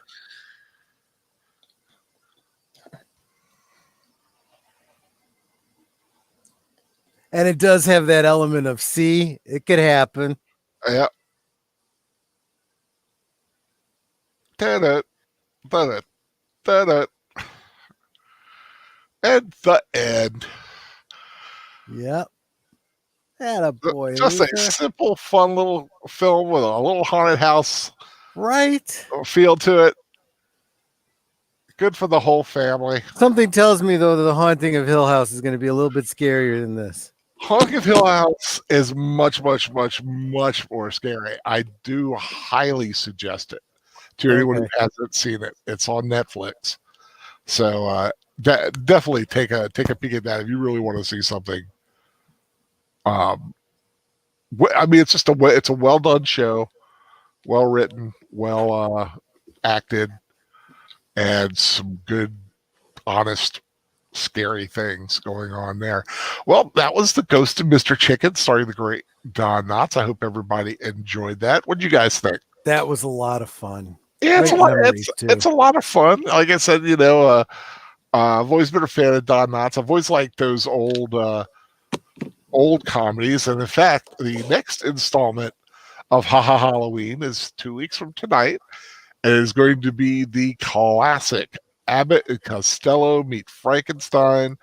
We've been watching the Universal Monsters on the Professor's channel, and now we get to see them all together. Dracula, Frankenstein, the Wolfman, and even a slight little cameo by the Invisible Man. So, and played by the great stars. Isn't that the only film where all three of them appear? No. Technically, it's the only one where Dracula is played by Lugosi, and the other ones. There is the House of Dracula and House of Frankenstein films one of them has the Wolfman and Dracula played by John Carradine and Glenn Strange as the monster. Oh, gotcha. But it's kind of a different creature. I think it's House. Is it House of Dracula? I'm not sure. It's one of the House of films. It's House of Dracula, House of Frankenstein. But they did do it. But Abbott and Costello Meet Frankenstein purely played as a comedy, and it was the great return of Bela Lugosi as Dracula, and of course Lon Chaney as the Wolfman, and Glenn Strange, who I know everybody thinks Boris Karloff, but Glenn Strange was a great Frankenstein's monster. So, but they all appear together. And of course, like I said, a little quote-unquote appearance by the Invisible Man. Yeah. I don't want to give that away, but there's the person voicing him is very iconic. But so yeah, that'll be who never played the Invisible Man otherwise, right? Well, technically he did. Did he? The Invisible Man Returns. He was. I'm not that sharp on the Invisible Man film. He played. I'll give it. It's Vincent Price. Yeah. He played. I think the brother Gotcha. or something like that of the first Mills Boy. I can't remember. It's been a long since I've seen it. Like I, you know, a lot of times I gotta have something in front of me that I really know what's going on. But if you want more information about some of the Universal monsters, some of the great Universal horror films, check out my Facebook page, Iconic Universal Monsters. Of course, today was. I want to tell you, I got lucky today. Today, I did a full Son of Dracula day. I found a nice art piece of Lon Chaney Jr. playing Count Alucard, who of course is really Dracula, and all that, and found out that Sven Gulli's film tonight was Son of Dracula. Wow. I did not know it, and stars aligned for Iconic Universal Monsters today.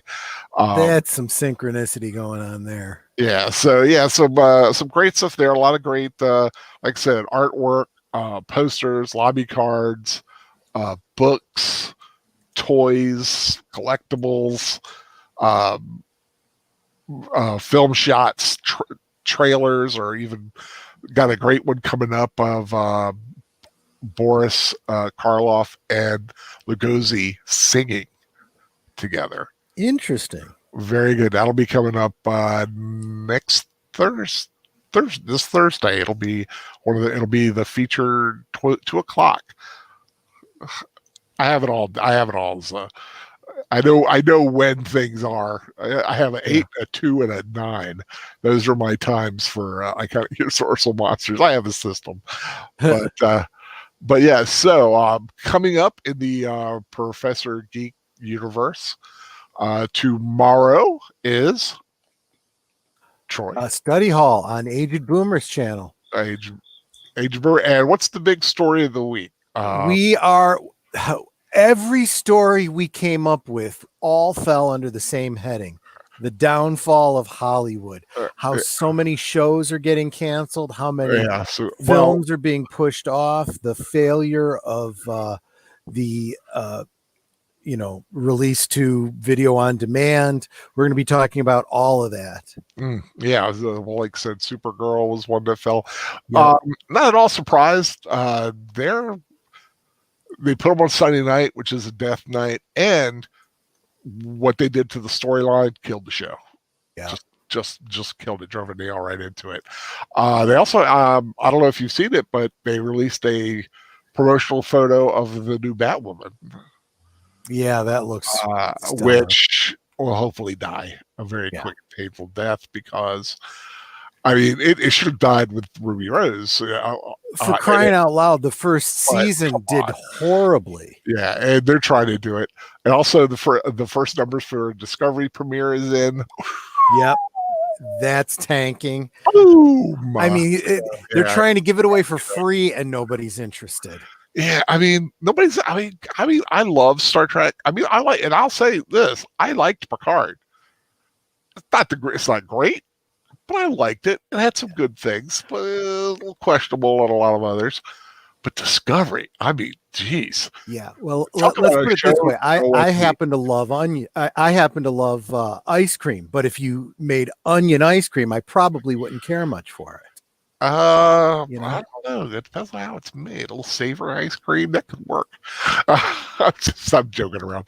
But yeah, so that's tomorrow night. Is there a Weeb Watch going on tomorrow night? There is. It is over on Mr. Matchstick's channel, Lupin the Third, and the Castle something or other. I'm not real good with that stuff. So yes, turn into Mr. Matchstick if you want the Weeb Watch, the Weeb Watch, the Weeb Watch, the Weeb Watch, because they are watching anime. And I'm also going to drop Wolf 10 Media's what do you call it? He had a rewatch that he decided on last minute that he did tonight. So if he's going to be broadcasting, it'll be a last minute notification. The only way to know is to be subscribed and hit that notification bell. Otherwise, you're going to miss them. And Monday, the Sound Engraver is. Oh, wait a minute. He's telling me Lupin was last weekend. I gave you the wrong link. Hold on a second. I got to figure out what I know. I'm so behind. I don't know what's wrong with me. Give me just a minute. So maybe it's the Castle of Cagliostro, maybe. I don't know. I don't know none of this stuff. Tune in to the Professor Geek Facebook page. Hopefully someone knows, and there'll be a link there for whatever is going on for Mr. Matchstick, and of course there'll be a link there for Study Hall. Monday night, Sound Engraver is flying away for a little while. She will have a pre-recorded show, but if you want a live stream, Troy Pacelli, yep. What have we got going on Monday night? We are going to be following up on Professor Geek's rewatch from Tuesday of The Bride of Frankenstein. We'll be rewatching the 1985 The Bride with Sting and Jennifer Beal. Jennifer Beal, and of course Clancy Brown, and for those who are fans, David Rappaport. Yeah. Also a fan of a tragic story, unfortunately for the man, but a great actor. Yeah. And, but yeah, David Rappaport gets very little sad. Yeah, it was a sad story, but he had, what was it called, Mr. Wizard or the Magician? There was some show he was in, and he played. Oh, that I actually don't know. Yeah, it was. Someone could look that up. I forget exactly what it was. Tuesday night. I went ahead and I did finally get the Weeb Watch for tomorrow dropped in there. That's Helsing. Oh, Helsing. Oh, Helsing, the Ultimate 3 and 4. There is The Bride for Monday. There we go. Yep. Tuesday night we are watching which one? What are we watching again? Mummy. Oh yeah, The Mummy. How can I forget The Mummy? Is my favorite. Yep. My favorite Universal monster is The Mummy, 1932, starring Boris Karloff. We'll be watching that, and on Wednesday, I believe Green Lion Girl will probably continue with her video game play of Until Dawn. Until Dawn, which is really creepy, really a cool video. Yep. I enjoy. I'm not able to stay for the whole thing usually, but I like to poke in for a little while and kind of give my choices. Also, Daniel Heron and Agent Boomer, I believe, are doing a rewatch and soundtrack analysis of 1978 Superman. So that'll be a great event as well. One of the greatest scores of all time by the great John Williams. Thursday night, we are finishing up the Dune book study. In fact, I finished reading it tonight. Excellent stuff going on there. So tune in at 10 o'clock on Thursday as we finish talking about the Dune book study. And on Tuesday and Thursday, I believe the Fan Man will have the Second Cup Cafe. Tuesday is probably going to be the live show, and Thursday is probably going to be a recorded show. That seems to be how his schedule's lining up. And also on the Fan Man Friday night, the Fan Man will have another Friday Night Frights. And to mirror the Tuesday night rewatch of The Mummy from 1932, we will be rewatching Hammer's The Mummy, starring Christopher Lee and Peter Cushing. That'll be Friday night at around probably 8 o'clock. Depending, I'm never 100% sure with the Fan Man, but he's been really good. We actually went on time this week, last night, which was awesome.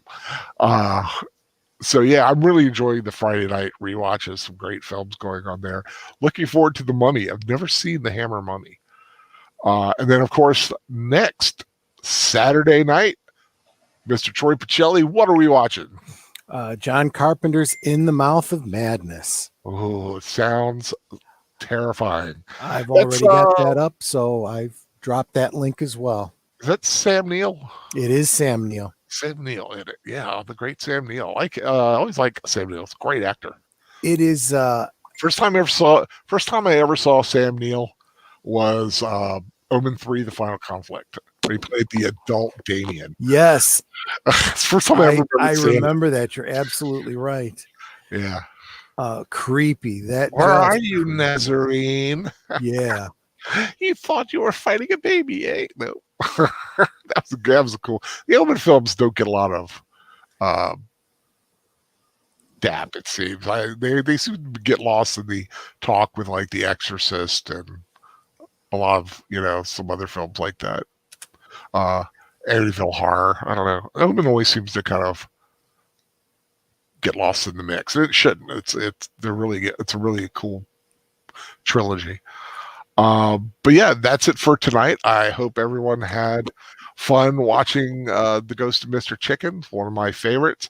Like I said, Halloween doesn't need to be bloody, gory, or terrifying. It could just be some good old fashioned haunted house with a guy scared out of his mind at nothing. And it's always fun to find something of the lighter nature. It's something I think the professor would enjoy because he likes the lighter fare. The things. Of course, the next book we're doing is going to be the Halloween Tree, so that'll be interesting. And after that, we're doing Narnia, starting the Narnia books. Wow! On the Catholic Geek channel, that'll be the Catholic Bible Geek. But I hope everyone has a great night ahead of them. I hope everyone has a lovely Sunday and a lovely week ahead. Do you guys have anything you want to add or say? Or I just want to remind everyone to make sure you like, share, subscribe to our channels, especially for those of us just starting out. We can use all the help we can get. Don't forget to leave comments too. That also helps our algorithms. And if there's any content that you can suggest to us, we're always open for suggestions. Yeah, we got basically November and December are pretty much very open right now. I got an idea of one film I want to do, and we're going to do the Star Wars Holiday Special on the 17th of November, Wookiee Life Day. Actually celebrating it on the day. Yeah. But yeah, our Christmas rewatch is not quite set in stone. Still a lot of contemplations on what's going to happen there. I have a couple ideas, but I don't want to put them out there in case I don't do them. So I hope everyone has a great night. Remember, tune into the Professor Geek Facebook channel for all the up-to-date information. Have a wonderful evening. Take care, and God bless. Night all. Unpleasant dreams.